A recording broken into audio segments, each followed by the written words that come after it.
이제부터는 금융 부분에 대한 발표를 진행하겠습니다. 금융 세션에서는 금융 부분 전체에 대한 개관과 더불어 생명보험, 캐피탈, 증권산업 전망을 상세히 다루도록 하겠습니다. 본격적으로 발표를 진행하기 이전에 지금 보시는 분 일부 분들께서 줌 화면이 좀 흐릿하게 보신다고 말씀을 하시는데요. 줌 화면이 흐릿하게 보이실 경우는 저희 화면 상단에 유튜브 라이브를 이용을 하시면 좀 더 선명한 화면 보실 수 있을 것입니다. 네, 금융 세션에서도 그 일부에 이어서 여러분의 생각을 들어보는 시간을 갖도록 하겠습니다. 금융 인상 시 부정적인 영향이 가장 클 것으로 예상되는 산업은 무엇입니까? 라는 질문에 답변해 주시기 바랍니다. 관련 답변은 금융 부분 발표가 끝난 이후에 Q&A 세션의 설문 결과를 함께 공유하도록 하겠습니다. 그럼 금융이실 노재용 실장님께서 금융 부분 정기평가 결과 및 하반기 전망을 전체적으로 리뷰해 주시는 것으로 금융 부분 발표를 시작하도록 하겠습니다. 안녕하세요. 한국신용평가 노재용 실장입니다. 금융 부분 웹캐스트에서 전반적인 등급 변동 현황 등 상반기 리뷰 요약을 해드리겠습니다. 27페이지에서 금융 부문 등급 변동 현황을 살펴보시면 신용도 상향 11건, 하향 3건으로 크레딧 개선세를 보였습니다. 신용도 상향 업종은 증권업 3개사, 부동산 신탁업 2개사 등으로 자본이 확충되는 등 꾸준히 사법 기반이 개선되거나 수익성이 개선된 업체로 구성되어 있습니다. 신용도 하향 업체는 해외 대체 투자 등으로 자산 건전성 및 경상적 수익성이 저하된 업체로 구성되어 있습니다. 28페이지 업다운 레이쇼로 넘어가겠습니다. 신용등급 업다운 레이쇼와 아웃룩 와치 업다운 레이쇼를 합산하여 왼쪽에 합산 업다운 레이쇼 그래프를 그렸습니다. 좌측 그래프를 참조하시면 2018년부터 2020년까지 신용도 상향이 하향보다 근소하게 많아 합산 신용도 합산 업다운 레이쇼가 1.1에서 1.2 수준을 보여줬는데 올해 상반기에는 3.7로 자본 확충과 실적 개선에 힘입어 상향세가 확연한 모습입니다. 29페이지에서 반기말 아웃룩 및 와치 현황을 살펴보겠습니다. 반기말 현재 긍정적 전망은 자본이 확충되거나 꾸준히 수익성 및 사업 기반 개선이 이루어진 업체로 구성되어 있습니다. 부정적 전망 6건은 자산 건전성 및 수익성이 저하되었던 업체로 향후 관련 지표를 모니터링할 예정입니다. 30페이지 업종별 실적 요약을 살펴보겠습니다. 올해 상반기는 풍부한 유동성 속에 가파른 외형 성장을 보인 6개월이었습니다. 코로나19 관련 금융정책 및 유연화된 규제로 증시가 호조를 보였고 부동산, 기업금융, 중금리 등 수익률 확보를 위한 위험자산 투자 확대가 이루어졌습니다. 은행업종은 조달금리 하락으로 NIM이 개선되었고 배송 비용이 축소되면서 1분기에 실적이 호조를 보였으며 하반기에도 유사한 모습을 보일 것으로 예상됩니다. 생명보험업종은 코로나19의 영향으로 보험 손익이 개선되었으나 대체 투자 등에서 손상 차손이 발생하였고 금리 변동에 따라 2차 손익의 변동성이 큰 생포사는 저수익성이 지속되었습니다. 손해보험업종은 자동차 보험 손해율 개선과 사업비 부담 완화로 수익성이 개선되었는데 하반기에도 이러한 개선세가 유지될지는 살펴봐야 될 것 같습니다. 캐피탈 업종은 금리 하락으로 운용 수익률이 하락하였지만 조달 여건이 개선되고 낮은 대손으로 수익성이 개선되었습니다. 규제 강화에 대응하여 은행계 캐피탈사를 중심으로 유상 증자가 이어지고 있으며 자본 규모가 상대적으로 적은 트리플 B급은 영업자산 확대 또는 요주이나 고정 증감에 따라 자산 건전성 지표가 민감하게 변동하는 모습을 보이고 있습니다.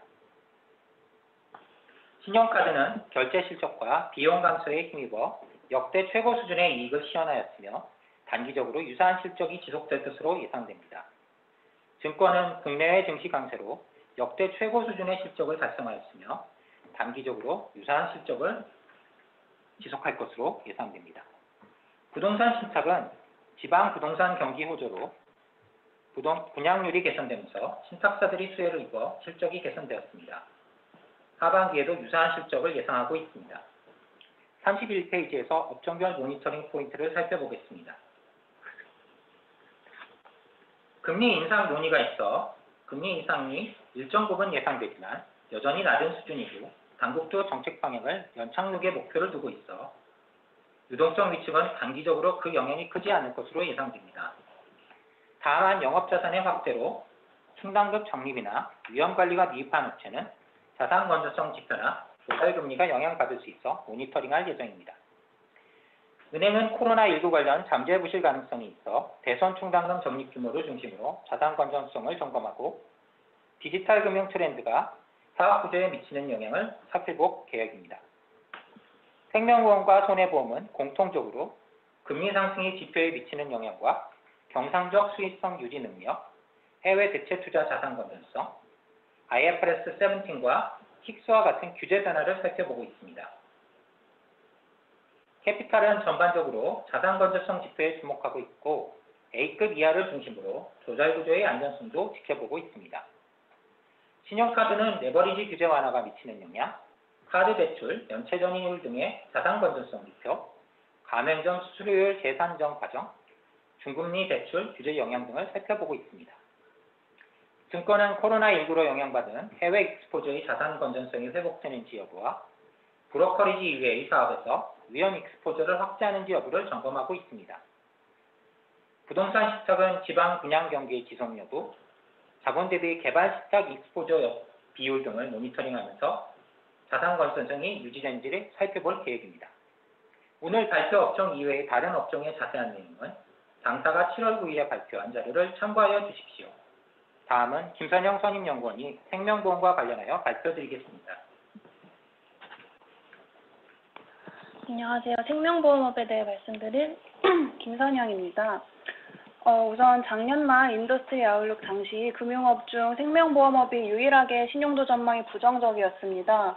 정기평가 결과 실적은 최저점을 벗어났으나 여전히 실적 안정성에 대해 모니터링이 필요하고 규제 부담 실현이 가까워지고 있는 점을 고려하면 부정적 신용도 전망은 하반기에도 유효합니다. 등급 조정은 상하향 각각 한 건씩 있었습니다. 신한생명은 7월 1일 오렌지라이프와 합병하여 신한라이프생명으로 출범했습니다. 합병법인의 수익성과 자본 적정성 개선 전망을 반영하여 등급을 상향하였습니다.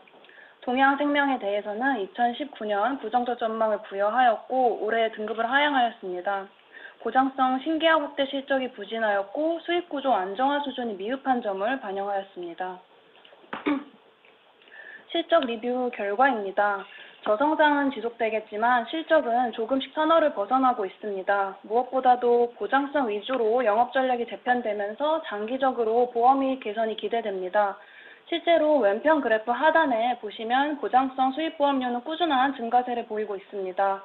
오른쪽 그래프는 당사 신용도 보유 11개 업체의 합산 세전이익인데요. 보시면 2020년 세전이익이 전기 대비 2.6% 성장했습니다. 특히 손해율이 개선되며 4차 이익이 증가한 점은 긍정적입니다. 보장성 신계약이 지속적으로 증가하고 채널 관련 고정비 감축 노력도 이어지면서 보험이익은 점진적으로 확대될 수 있을 것으로 보입니다. 그런데 올해 1분기 합산 세전이익도 2.6조 원입니다. 즉 작년 연간 실적에 맞먹는 수준인데요. 최근은 실적에 두드러진 특징이 비경상적 요인에 따라 실적 부침이 심하다는 점입니다. 1분기 주요 실적 개선 요인은 작년 운용자산 손상 기저효과 1.2조 원과 배당 수익 증가분 8,400억 원 등으로 구성되는데 이런 요인들은 사실 연중 상시적으로 발생할 것으로 기대하기는 어렵습니다. 실제로 2020년에도 코로나로 인한 손해율 개선, 변액 관련 준비금 부담 변동, 운용자산 손상과 대규모 채권 매각 이익이 나타나면서 실적 변동성이 굉장히 커진 상황입니다. 변액보증 준비금 적립 부담이 대폭 낮아지긴 했으나 앞으로도 금리 상황에 따라 추가적인 증감이 나타날 수 있고 또 대규모 채권 매각 이익은 전략적 이익 개선 요인인 것은 분명하지만 이를 대체하여 신규로 편입하고 있는 채권의 이원이 낮은 금리 수준에 집중된다는 점을 고려할 때 보유 이원이 낮아질 가능성이 있습니다. 그렇다면 중요한 비경상적 요인인 운용자산 손상과 손해율 변동에 대해 보다 자세히 살펴보겠습니다. 작년 운용자산 손상은 생보업계 총 약 9,400억 원입니다. 2018년까지 연간 2, 3천억 원 수준에서 발생했던 점을 고려하면 최근 손상 이슈가 심화된 것으로 확인됩니다. 주로 지분 투자와 국내외 대체 투자에서 손상이 발생했는데요. 해외 대체 투자에 대해 보다 엄격한 손상 테스트가 이루어진 바 있고 또 코로나 취약 업종인 항공기나 호텔 관련 손상도 있었습니다. 현재로서는 코로나로 인해 자산시장 불확실성이 전반적으로 커진 상황이고 아직은 손상 규모가 자산 규모 대비 미미한 수준이라 생보사 손상에 대해서는 일회성이라는 시각으로 보고 있습니다. 그러나 일회성에 그치지 않고 여러 해에 걸쳐 지속된다면 투자 운용의 위험 선호도가 전체 실적에도 위협을 미칠 정도로 높아져 수익성 부담이 가중될 수 있다는 판단입니다. 투자 운용과 달리 손해율에서는 코로나 덕을 본 편입니다. 생보사는 손보사와 달리 기본적으로 사망보장의 손해율이 낮아 손해율 관리 이점이 인정되는데요. 여기에 추가적으로 작년에는 코로나 영향으로 수술 진단에서 손해율이 낮아진 결과 전체 손해율 또한 전기 대비 2.6%포인트 낮아졌습니다.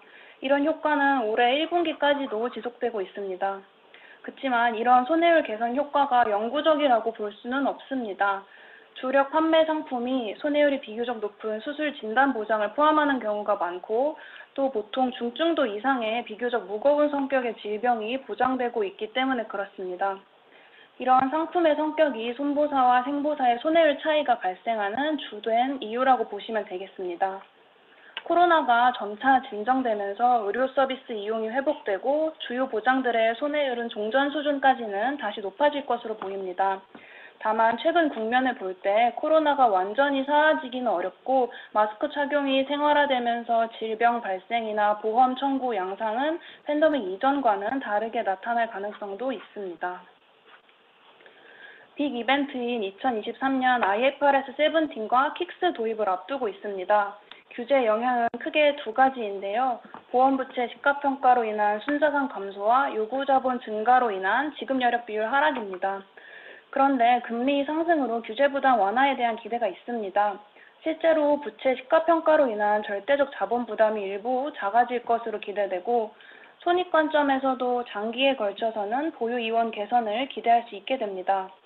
그럼에도 회계와 자본 규제 패러다임이 전면적으로 변하는 점과 금리가 과거 대비 여전히 낮다는 점을 고려할 때 취약업체 위주로 규제 부담은 분명히 존재합니다. 그럼 어떤 특성을 지닌 보험사가 규제 변화에 더욱 취약할까요? 제도의 세부 조정이 진행되고 있어 현재 수준에서 규제 부담을 정량적으로 측정하는 것은 어렵습니다. 대신에 업체별 상대적 차이를 파악하고 있습니다. 부채 시가평가액과 요구자본이 얼마나 증가할지, 그리고 이렇게 늘어난 규제 부담을 흡수할 수 있는 자본 여력이 어느 정도인지를 주로 고려하고 있습니다. 그래프와 같이 LAT 잉여 금액을 보험료 적립금으로 나눈 비율을 통해 그 상대적 차이를 가늠할 수 있는데요. 그래프에서 하나생명과 KDB생명의 잉여 비율이 비교적 낮게 나타나고 있습니다.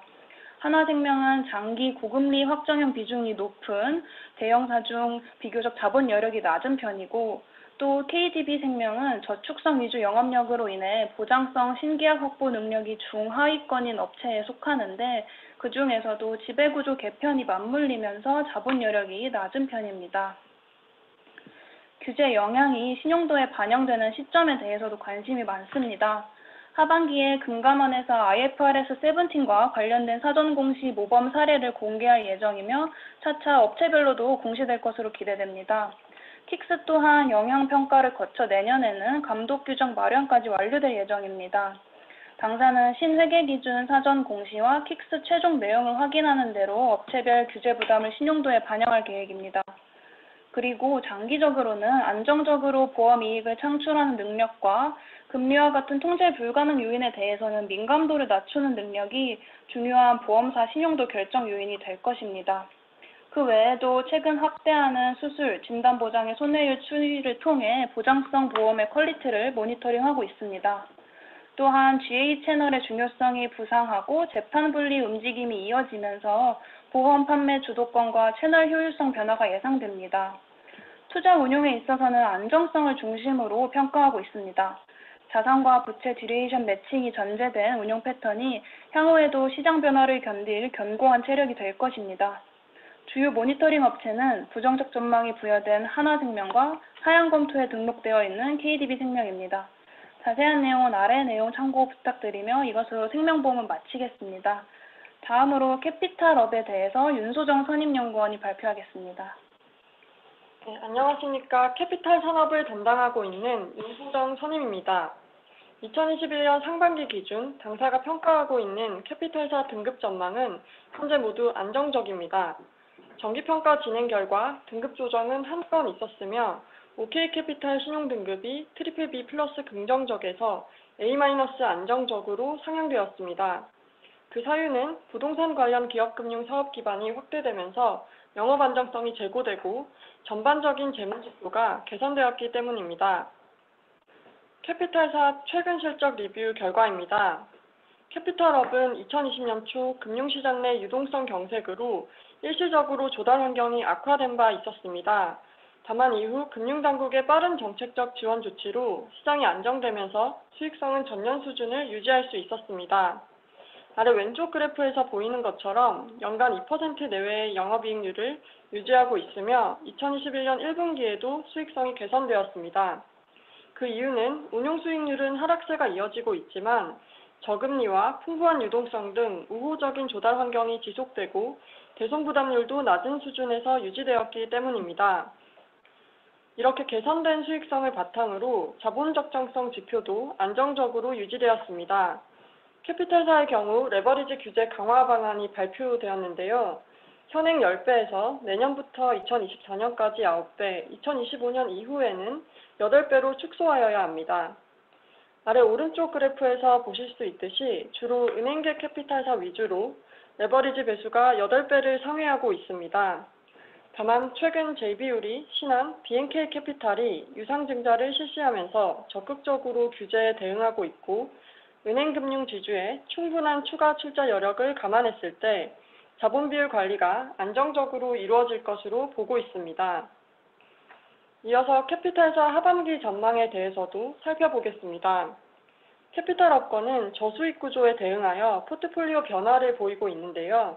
아래 왼쪽 원그래프를 보시면 2016년 말에는 기업금융과 부동산 PF 대출, 그리고 투자금융자산 비중이 25% 수준이었으나 2021년 3월 말 기준 20% 정도 증가한 45%를 나타내고 있습니다.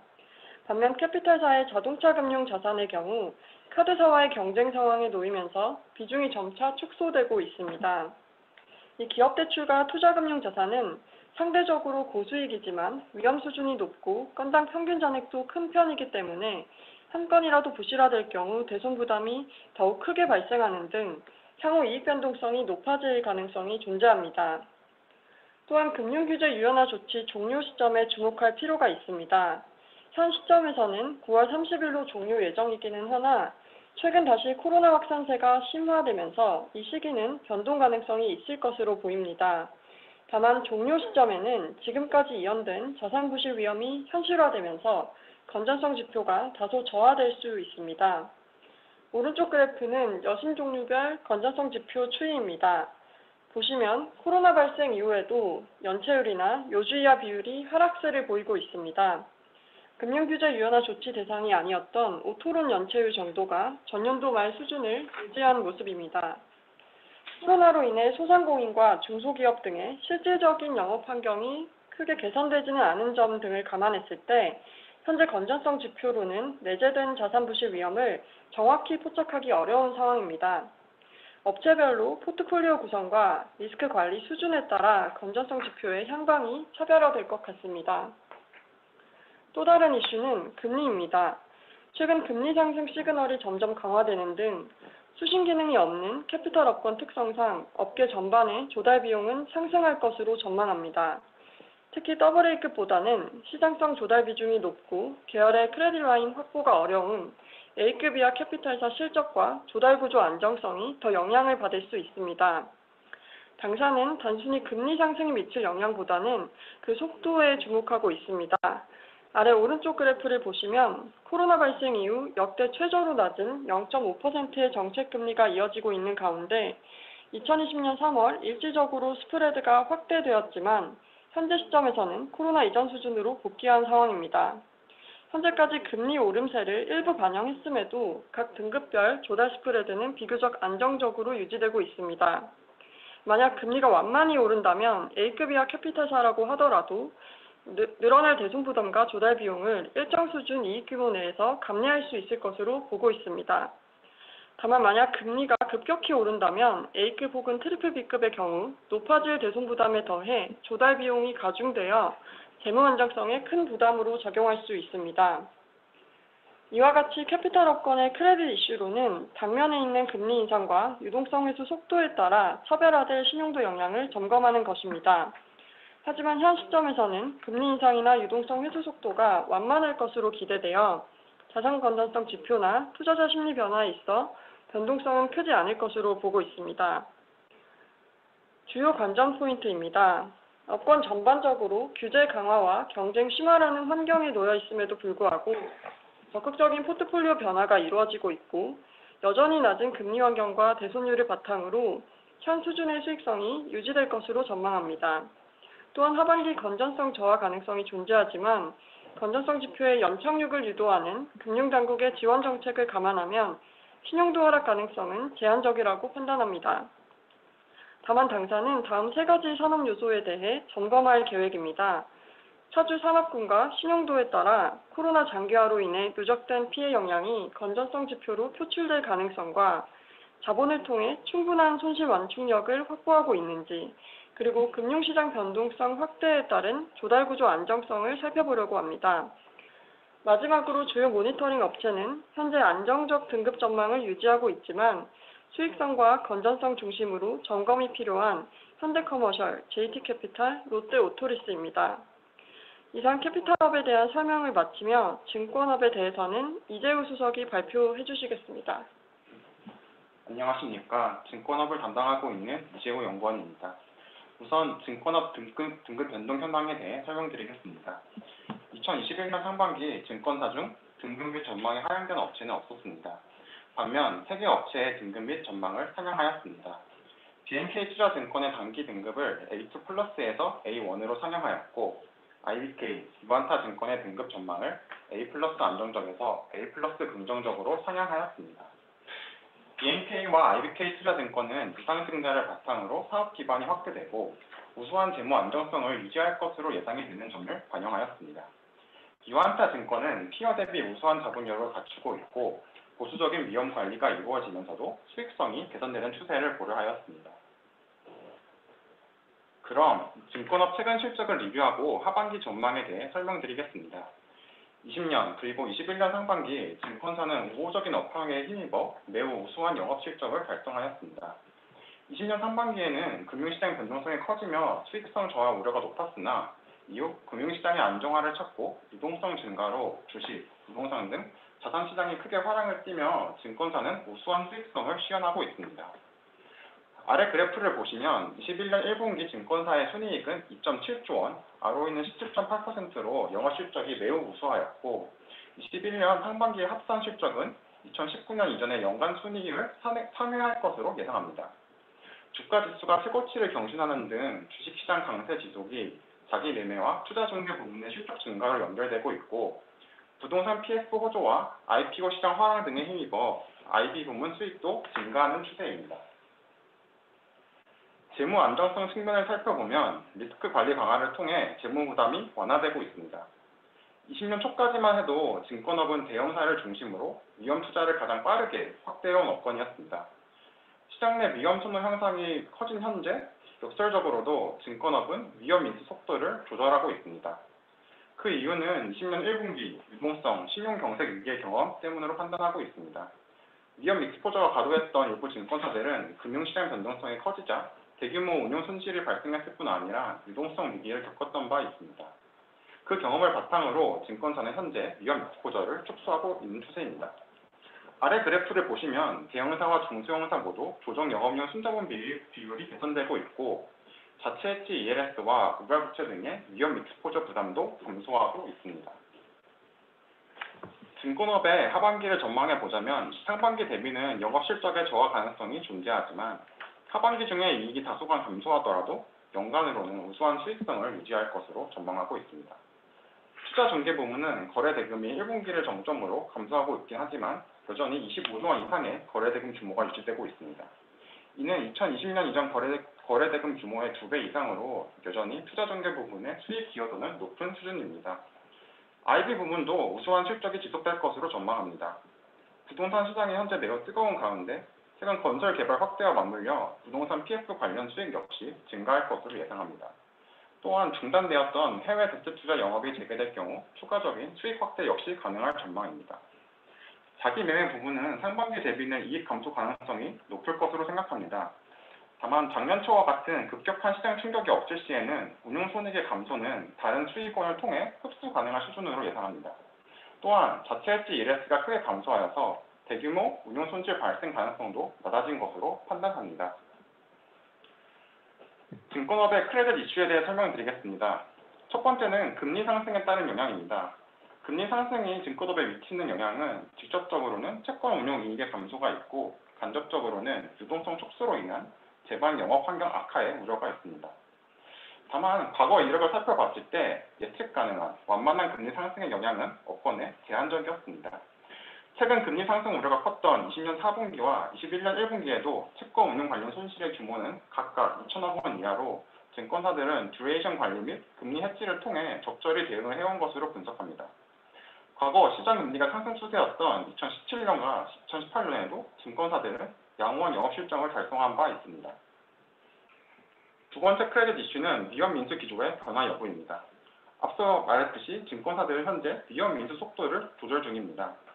아래 그래프를 보시면 대표적인 위험 익스포저인 자체 해지 ELS, DLS와 우발부채의 자본 대비 부담이 대형사와 중소형사 모두 감소하는 것을 확인할 수가 있습니다. 이는 이익 누적 및 유선 증가 등으로 자본 규모가 증가하였고 위험 익스포저의 축소도 이루어진 영향입니다. 특기할 만한 점은 중소형사 대비 대형사의 비율 감소폭이 큰 점입니다. 이는 대형사가 공격적으로 위험 투자를 확대해와 규모가 상대적으로 과중하였던 점, 그리고 사업 기반이 다각화되어 있어서 위험 익스포저를 축소할 여력이 더 컸기 때문으로 판단합니다. 반면 중소형사는 상대적으로 위험 익스포저 비율은 낮았지만 축소폭 역시 작았습니다. 중소형사의 우발부채 규모는 19년 10조 원 상당까지 증가하였고 21년 3월 말 현재도 10조 원 상당의 규모를 유지하고 있습니다. 중소형사의 우발부채 비율 하락은 우발부채의 절대 규모 축소보다는 자기 자본의 증가 영향이 컸던 것으로 분석합니다. IB 부문 의존도가 높은 중소형 증권사들은 상대적으로 위험 익스포저를 축소하기 어려운 것으로 분석합니다. 이처럼 회사별 차이는 있지만 업계 평균적으로 위험 인수 속도의 완급 조절이 이루어진 이유는 우호적 업황에 힘입어 이익이 크게 발생하고 있기 때문입니다. 반면 업황이 하강할 경우 증권사는 위험 투자를 다시 확대할 가능성이 높습니다. 현재는 우호적인 업황 속 리스크 관리 강화라는 증권업 크레딧의 긍정적인 산업 환경이지만 반대로 업황이 안 좋아지는 가운데 위험 인수가 확대될 시 증권업 크레딧에 부정적일 수 있습니다. 과도한 위험 익스포저는 환경 변화에 대한 대응 능력 및 자본 완충력을 저하시키는 요소로 개별 증권사 및 업권의 위험 익스포저 규모를 모니터링하고 있습니다. 세 번째 크레딧 이슈는 해외 대치 투자 등 위험 익스포저의 건전성 저하 우려입니다. 증권사가 투자를 크게 늘려왔던 해외 대치 투자는 코로나19의 영향으로 셀다운이 거의 이루어지지 못하였고 호텔, 항공 등의 취약업종 위주로 부실이 발생한 바 있습니다. 왼쪽 그래프를 보시면 대형사의 순교주의 이하 자산이 2020년 중 크게 증가한 것을 볼 수 있습니다. 이어서 오른쪽 그래프를 보시면 대형사의 해외 대체 투자 규모는 20년 말 약 19조 원에 이르고 있으며 연체, 교주의, 손상 등이 발생한 부실 위험 자산 규모는 약 4.1조 원에 달하는 것으로 파악합니다. 건전성 저하에 따른 영향은 회사별 익스포저 구성, 그리고 리스크 관리에 따라 차별화되어 나타날 것입니다. 투자 자산의 부실화 등 건전성 저하가 발생할 시 각 회사별 재무 안전성에 미치는 영향을 점검할 것입니다.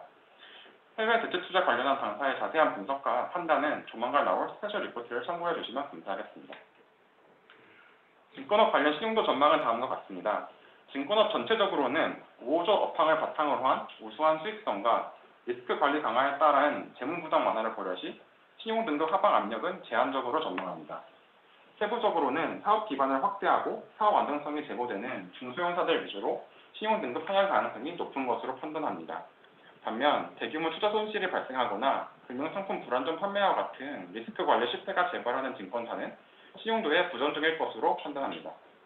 주요 모니터링 업체로는 메리츠, 신한금융투자, IBK, 유한타증권 등이 있습니다. 각 회사별 세부 모니터링 포인트는 아래 설명과 공시된 평가 의견을 참조해 주시면 감사하겠습니다. 이상으로 증권업 관련 설명을 마치겠습니다. 감사합니다. 네, 지금까지 금융세 시험 발표를 진행하였으며 Q&A 세션을 시작하도록 하겠습니다. 네, 우선 저희가 발표를 좀 충실하게 준비를 하다 보니까 준비된 시간을 초과한 것 같습니다. 양해 부탁드립니다. Q&A 세션 시작 전에 우선 사전 질문 제출해 주신 모든 분들께 매우 감사드립니다. 질문의 수준과 난이도가 역대급으로 높아서 저희 준비를 좀 상당히 열심히 하긴 했지만 한심평의 기대가 큼을 새삼 느낄 수 있었습니다. 기대에 부응하기 위해 더욱 노력하도록 하겠습니다. 금일은 제시된 질문 중 발표 자료에서 커버된 내용 이외에 추가 답변이 필요한 부분을 중심으로 답변을 준비하였습니다. 첫 번째 질문입니다. 금리 인상이라는 재료가 펀더멘털에 부정적 영향을 미치는 섹터, 긍정적 영향을 미치는 섹터는 무엇일지요? 금융세 시험 발표 전에 진행한 폴과 동일한 질문입니다. 위주원 실장님께서 답변 주시겠습니다. 네, 위주원 실장입니다. 네, 답변에 앞서 폴 결과 잠깐 보시겠습니다. 증권 캐피탈 생보증으로 금리 상승의 부정적 영향이 큰 것으로 조사됐습니다. 생각보다 증권사에 대해 금리 상승 우려를 크게 갖고 계신 것 같습니다. 당사 견해에 대해서는 질문에 대한 답변을 통해 말씀드리겠습니다. 폴에 참여해 주셔서 감사합니다. 팟캐스트나 스페셜 리포트를 통해 여러 차례 말씀드린 것처럼 저희는 금리 인상이 부정적인 섹터는 카드, 캐피탈, 그리고 긍정적 섹터는 은행, 보험으로 보고 있습니다. 증권에 대해서는 영향이 크지 않다고 보고 있습니다. 이러한 차이는 결국 조달 금리 상승을 운용금리에 전가하거나 운용금리에 대한 컨트롤이 가능하냐, 그렇지 못하냐로 결정된다고 보시면 될 것 같습니다. 우선 카드사를 보면 최고금리 인하 등의 상황을 고려할 때 조달금리 상승폭만큼 운용금리를 인상하는 것은 쉽지 않습니다. 특히 올해는 중금리 대출 시장이 크게 확대될 것으로 보고 있기 때문에 카드 대출 금리는 오히려 낮아질 가능성이 높다고 보고 있습니다. 캐피탈사의 경우도 포트폴리오의 상당 부분이 카드나 은행 등의 업권과 경쟁 관계에 있기 때문에 그 방향성은 유사할 수밖에 없습니다. 투자자산 확대나 고위험 대출 확대 등을 통해 대응이 지속될 것으로 보고 있습니다. 결국 카드 캐피탈사 운용금리는 시중금리 방향성보다는 경쟁이나 규제, 차주가 누구인지에 따라 결정되기 때문에 과거의 금리 상승기에도 운용 수익률은 상승하지 않았고 오히려 하락하는 경우가 많았습니다.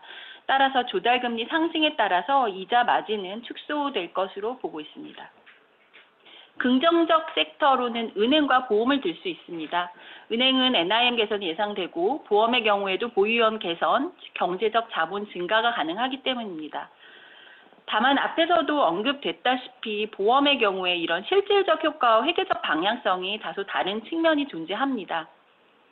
즉 금리 상승으로 채권 평가이익이 감소하게 되고 이러한 채권 평가이익 감소가 RBC 비율 하락으로 이어지기 때문입니다. 신용도 측면에서는 이러한 상반된 두 가지 영향을 모두 고려하고 있습니다. 마지막으로 증권의 경우 금리 영향이 제한적으로 판단했는데 자세한 내용은 본문에서 자세히 말씀을 드렸기 때문에 생략하도록 하겠습니다. 네, 이상으로 답변 마치겠습니다. 네, 다음으로는 첫 번째 질문에 이어 금리 인상의 영향과 관련된 질문입니다. 금리 상승으로 생보사의 규제 부담 완화 효과가 존재함에도 RBC 비율 하락이 나타나고 있습니다. 많은 생보사의 KMI에 RBC 비율이 포함되어 있는데 RBC 비율 하락에 대한 한심평의 견해는 무엇인가요? 라는 질문입니다. 김선영 선임 답변 부탁드립니다. 네, 이 부분에 대해서는 저희가 지난 4월에 공시한 생명보험 마켓 FAQ에서 말씀드린 바 있는데요. 현행 회계나 RBC 체제에서 부채에 대해서는 원가평가, 자산에 대해서는 시가평가가 적용되고 있기 때문에 금리가 상승할 때 채권평가 이익이 감소하면서 RBC 비율 하락이 나타나고 있습니다. 숫자로 보면은 생보업계 평균 RBC 비율이 작년 9월 말 303%로 최고점을 찍은 후에 금리가 상승함에 따라 줄곧 하락 추세를 보여 올해 3월 말 273%입니다. 자산과 부채 간 비대칭적인 회계 처리가 이루어지고 있는 점을 감안하면 RBC 비율 하락이 기계적으로 자본 적정성 하락을 의미하진 않습니다. 그렇기 때문에 신용도 관점에서도 명목 지표의 하락만으로 자본 적정성 악화라고 판단하진 않습니다. 그치만 외부 환경 변동에 대해 일정 수준 이상의 자본 버퍼를 확보해야 하는 의미로서 자본 적정성 비율인 RBC 비율 추이를 지속적으로 확인하고 있습니다. 특히 피어와의 비교를 위해 키 모니터링 인디케이터에 RBC 비율을 포함하고 있습니다. 피어 대비 RBC 비율의 전반적인 수준이 매우 낮거나 또는 자본 구성상 채권 평가 이익 의존도가 높아서 금리 변동에 따라 과도한 RBC 비율 변동이 나타나는 업체나 최저 규제 수준에 근접할 정도로 RBC 비율 하락이 나타난다거나 하는 경우에는 이런 경우는 RBC 비율 하락이 신용도 관점에서도 부정적으로 작용할 수 있습니다. 네, 다음 질문 드리겠습니다. 최근 대출 전환 플랫폼 논쟁 관련하여 빅테크와 은행권 간 힘겨루기가 있는 것 같은데요. 은행의 대출금리 하락 가능성과 수익성에 미칠 파급력에 대해 어떻게 보십니까? 라는 질문입니다. 네, 이주원 시장님께서 답변해 주시겠습니다. 네, 우선 대출 전환 플랫폼이 어떤 건지 간단히 말씀드리면 소비자가 금리나 한도를 비교하고 상품을 선택하기만 하면 대출 실행과 기존 대출 상환이 한 번에 자동으로 이루어지는 제도입니다. 금융위에서 올해 10월을 목표로 추진하고 있고요. 질문해 주신 은행뿐 아니라 저축은행, 카드, 캐피탈 등 이금융권 모두가 그 대상입니다. 이 제도가 활성화되면 당연히 참여 금융기관의 대출금리 하락 압력이 커질 것으로 보고 있습니다. 다만 은행보다는 카드사나 저축은행과 같이 금리 하락 여지가 큰 업권에서 영향이 더 클 것이고 무엇보다 은행의 경우에는 지점 전결 제도와 같이 가격이나 한도에 대한 개별 협상의 여지가 존재하는 반면에 이금융권의 경우 사실상 거의 대부분의 대출이 온라인으로 이루어지고 또 정보 비대칭에 따른 금리 프리미엄이 많이 존재하는 상황이기 때문에 그 파급 효과는 더 클 것으로 보고 있습니다. 특히 카드사는 카드론이 중도 상환 수수료가 없기 때문에 단기적 영향이 조금 클 수 있다고 보고 있습니다. 카드 고객의 일부가 일금융권이나 저축은행으로 이동이 나타날 수 있기 때문에 이런 상황에서 금리 하락 압력이 단기적으로 작용이 될 것이고요. 따라서 최근 카드사가 고신용 고객을 타겟으로 금리 인하를 적극적으로 하고 있는데 이런 차원의 대응이라고 보시면 될 것 같습니다. 다만 수익성에 어느 정도의 영향이 나타날지를 판단하기에는 다소 이르다고 보고 있습니다. 플랫폼 참여자나 수수료 구조, 시행 시기 등이 아직은 미정입니다. 다만 이런 플랫폼의 성패 여부와는 별개로 이미 업권 간의 이동과 비교가 수월해진 상황이기 때문에 리테일 이익 기여도가 높은 금융권들의 경우 이에 대한 대응이 매우 중요할 것으로 보고 있습니다. 네, 이어서 정부의 이자, 원금 유예 조치 종료가 실질적으로 자산 건전성에 미치는 영향은 어느 정도일까요? 라는 질문입니다. 노재용 실장님 답변 부탁드립니다. 예, 은행권과 카드사에 대해서는 당사에서 2월 8일에 팟캐스트를 발표한 적이 있었습니다. 팟캐스트 제목은 이연되는 금융기관 리스크, 실질 자산 건전성 저하 정도는 은행 카드업 시나리오 분석이라는 제목이었습니다. 당시 팟캐스트의 주요 내용을 살펴보면 정책금융기관을 포함한 은행권의 상환 유예 프로그램의 규모는 2020년 8월 14일 기준 74.9조 원으로 전체 75.8조 원의 99% 수준이었습니다. 당사가 한국은행 자영업자 재무건전성 분석 시나리오를 활용하여 검토한 시나리오에서 11개 일반 시중은행의 고정 이하 여신 비율이 2020년 9월 0.4%에서 1% 안팎으로 상승한다 하더라도 은행의 부실 흡수 능력을 고려할 때 단기 순이익이 30-40% 감소하는 수준에서 감내 가능할 것으로 분석하였습니다. 카드사에서는 프로그램 잔액이 2020년 9월 전체 카드론 잔액에서 차지하는 비중이 0.1%로 미미하여 해당 프로그램의 종료로 인한 직접적인 자산 건전성 저하 가능성은 낮을 것으로 전망하였습니다. 은행 카드 업종에 대한 자세한 내용은 해당 팟캐스트를 참고해 주시고 캐피탈은 담당 연구원이 설명드리겠습니다. 네, 죄송합니다. 우선 2020년 8월 발표된 금융위원회 보도자료에 따르면 카드사, 캐피탈사 등 제2금융권의 만기 상환과 이자 납입 유예 신청 금액은 약 9,400억 원이었습니다. 이후 유연화 조치가 연장됨에 따라 상환 기한을 재연장 신청한 규모는 점차 감소세를 보였습니다. 이를 감안하면 현 시점에서 추정할 수 있는 잔액 규모는 이보다 줄어들었을 것으로 예상합니다. 이 잔액만 놓고 보면 유예 조치 종료와 관련하여 직접적인 영향은 크지 않을 것으로 보입니다. 다만 시장에서 우려가 많은 점을 반영해 캐피탈 업권의 코로나 민감 업종 익스포저를 통해 간접적인 영향을 살펴보았습니다. 2021년 3월 말 기준 캐피탈 업권의 총 자산 175조 원 중 대출 채권은 85.3조 원이며 차주 구성을 살펴보면 중소기업과 개인사업자 대출이 66%로 높은 비중을 차지합니다. 이 중 도소매업, 음식 및 숙박업 등 코로나 민감 업종 익스포저를 계산해 보면 8.9조 원입니다. 이는 총 대출 채권의 10.5%이며 자기자본 24.7조 원 중 36.1%입니다. 이 중 은행에 상환유예를 신청한 다중채무자 비중을 파악하기는 어렵습니다만 연착륙을 유도하는 정책 기조를 감안하고 은행권에서 상환유예권의 유예 종료 시 만기를 조정해 주었던 사례를 감안할 때 급격한 부실화 가능성은 낮다고 판단합니다. 또한 당사 분석 결과 코로나 민감 업종 익스포저의 경우 은행계 혹은 WA급 업체에서 상당 부분 취급하고 있습니다. 이들 업체는 차주 분산도, 신용도 수준, 그리고 리스크 관리 수준을 봤을 때 이익 규모나 계열의 크레딧 라인 등을 통해 충분히 영향을 흡수할 수 있을 것으로 기대되어 시장에서 우려하는 것보다 신용도에 미칠 영향은 제한적이라고 보고 있습니다. 네, 다음은 캐피탈 관련 질문입니다. 네, 캐피탈의 기업 투자금융 쏠림 가속화 관련 투자자 입장에서 고려해야 할 리스크 요인은 무엇입니까? 라는 질문입니다. 네, 윤서정사님 계속 답변 부탁드립니다.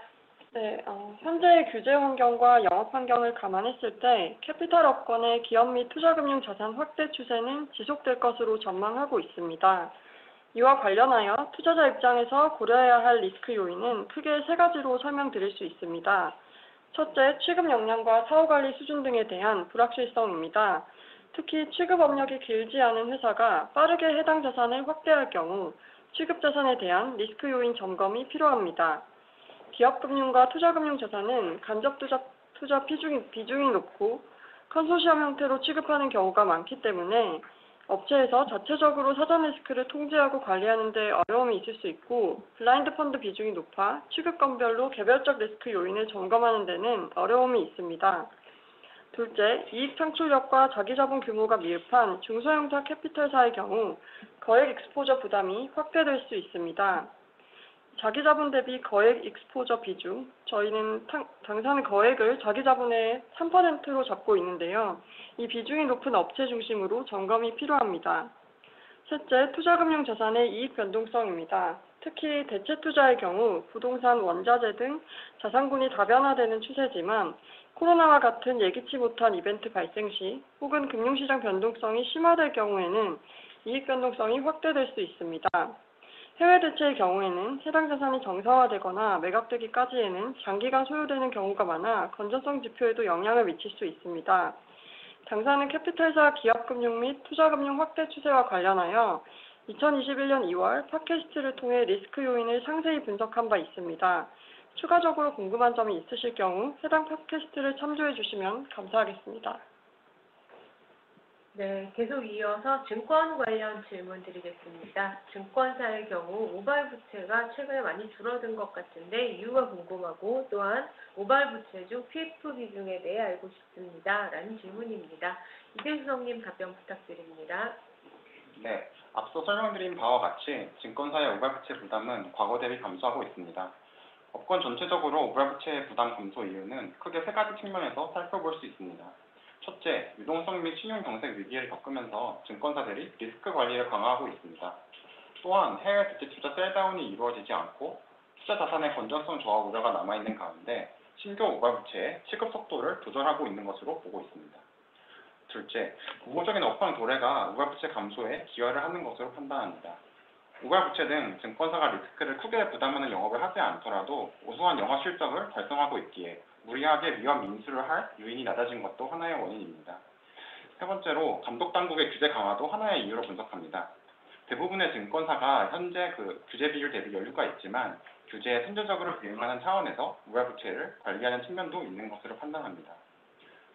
우발부채 내 PF 비중은 대형사가 41%, 중소형사가 72%로 중소형사의 PF 쏠림이 높은 편입니다. 대형사는 중소형사 대비 상대적으로 익스포저 구성이 다변화되어 있습니다. 크레딧물 인수, 기업 대출, 인수금융 등의 비부동산 익스포저도 많은 편이었습니다. 다만 유의할 점은 부동산 PF 외에도 부동산 담보대출, 부동산 펀드 등의 기초자산 형태로 우발부채 내 부동산 익스포저는 더 클 수 있다는 점입니다. 우발부채 관련하여 우려스러운 점은 익스포저의 양적인 부담은 작아졌지만 질적인 위험은 커졌다는 점입니다. 주거용 부동산에 대한 규제 강화로 인해 경기 변동에 민감한 상업용, 산업용 부동산 익스포저가 커지고 있습니다. 비수도권 및 해외 익스포저가 증가하는 점도 리스크를 높이는 요소입니다. 오피스텔과 지식산업센터 등 공급이 탄력적인 자산에 대한 투자도 늘어나고 있어 주의가 필요한 것으로 판단합니다. 코로나로 인한 자산별 가격 차별화가 뚜렷한 가운데 코로나 관련하여 타격을 크게 받은 호텔, 관광, 리테일 부동산 익스포저가 많은 증권사들의 투자자산 건전성에 대해서 각 회사별로 면밀히 모니터링하고 있습니다. 네, 마지막 질문입니다. 캐피탈사 관련 질문인데요. 레버리지 규제 비율 강화에 대한 업체의 대응으로 인해 수익성에 영향이 있을 것 같은데 그로 인한 신용도 하락이 가능한지라는 질문입니다. 노재용 실장님 답변 부탁드립니다. 예, 캐피탈사 레버리지 규제 비율 강화에 관련해서 업체들을 살펴볼 때 크게 두 가지 측면에서 살펴보게 됩니다. 일단 레버리지 규제가 강화됐기 때문에 자본 적정성이 개선되는 부분이 있습니다.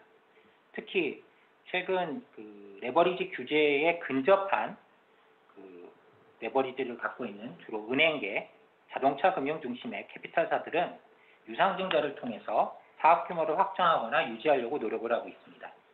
따라서 유상증자를 하면서 자본이 늘어나고 그에 따라서 손실업 수력이 강화되는 장점이 있습니다. 그리고 외견상 자본 적정성 지표의 대표적인 지표인 레버리지 비율이 개선되었기 때문에 자본 적정성 측면에 있어서는 신용도에 있어서 긍정적인 측면이 있습니다. 다만 질문에서도 지적하셨다시피 수익성을 유지하기 위해서는 기존의 비교적 안전자산으로 구분되는 자동차 금융의 비중이 줄어들 가능성이 있습니다. 그리고 고수익을 추구하기 위해서 기업금융, 즉 부동산 PF를 포함한 기업금융, 그 다음에 대체 투자를 포함한 투자금융, 이 두 개 분야로 확대를 할 가능성이 매우 높습니다. 따라서 이 두 개 분야로 확대를 하게 되면 거액 익스포저가 늘어날 가능성이 있고 그에 따라서 자산 건전성이 영향받을 수 있는 부분이 있습니다.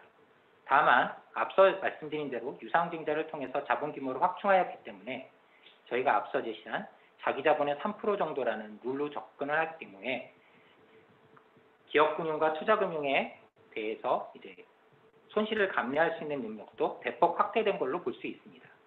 그래서 그런 긍정적 측면이 있기 때문에 고수익 자산을 추구함으로써 자산 건전성에 변동 가능성이 생긴 것은 맞지만 그에 따른 리스크 관리가 어떻게 잘 이루어지고 있는지도 살펴봐야 될 것이라고 봅니다.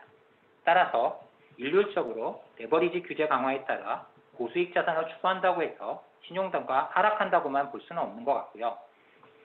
자본 적정성이 개선된 측면도 고려하고 자산 건전성과 관련하여 어떠한 대응 능력을 갖고 있는지를 점검해서 종합적으로 반영해야 될 것으로 보입니다. 이상으로 설명을 마치겠습니다. 네, 시간 관계상 Q&A는 여기까지 진행하도록 하겠습니다. 미처 답변 드리지 못한 질문은 당사 IS실이나 담당실로 연락 주시길 바랍니다. 또한 당사 홈페이지나 유튜브에서 다시 보기도 가능하오니 미처 보지 못한 부분이나 자세히 듣고 싶은 부분은 유튜브로 시청해 주시기 바랍니다. 긴 시간 시청해 주신 여러분께 감사드립니다. 내일 오후 3시 30분 기업 부문의 12개 산업에 대한 발표를 이어서 진행할 예정이오니 내일도 많은 참여 부탁드립니다. 더불어 웹캐스트 종료 후 화면에 나타난 근본 세미나에 대한 설문에 응답해 주시길 부탁드립니다.